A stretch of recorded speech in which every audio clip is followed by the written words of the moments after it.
Richo, I mentioned Dimitri writes for The Spectator Australia. Judith Sloan also writes for The Spectator Australia. She's got a terrific cover story in next week where, Richo, you feature, and your book, Whatever It Takes, is there on the front cover of The Spectator Australia. Richo, I'm breaking the news to you now. It's very exciting. But Judith's basic premise is that the Labor Party, by following your doctrine of whatever it takes, this has led, and you can be proud of this or not, we discussed this last week, but this has led to what she says is the avalanche of lies that we saw during the election campaign. So she's saying that the whatever it takes philosophy, fine by itself, but what happens when it leads to the kind of lies that the coalition certainly felt were being peddled during the last election? Your response, Richard? I don't believe there was a great problem with lying. I don't think there was that much of it. There's always going to be some. This is politics, right? This is not ring around the rosy in the kindergarten room. This is politics.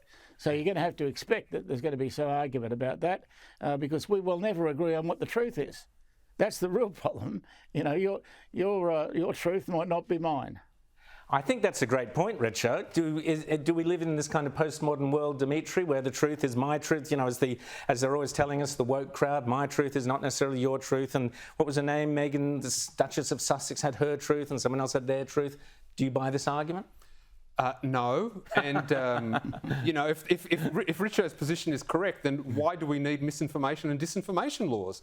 I'd note that the political parties sought to exempt themselves from those laws to start with. But, whilst Richo is correct, there was a lot of, let's call it, bending of the truth in the election.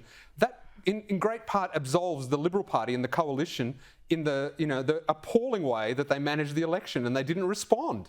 Exactly, I agree wholeheartedly. Going to have to leave it there, guys, but Richo, get ready for an avalanche of sales of whatever it takes. You're going to have to go into probably a 10th reprint after this week's Spectator is out. Great to chat to you as always.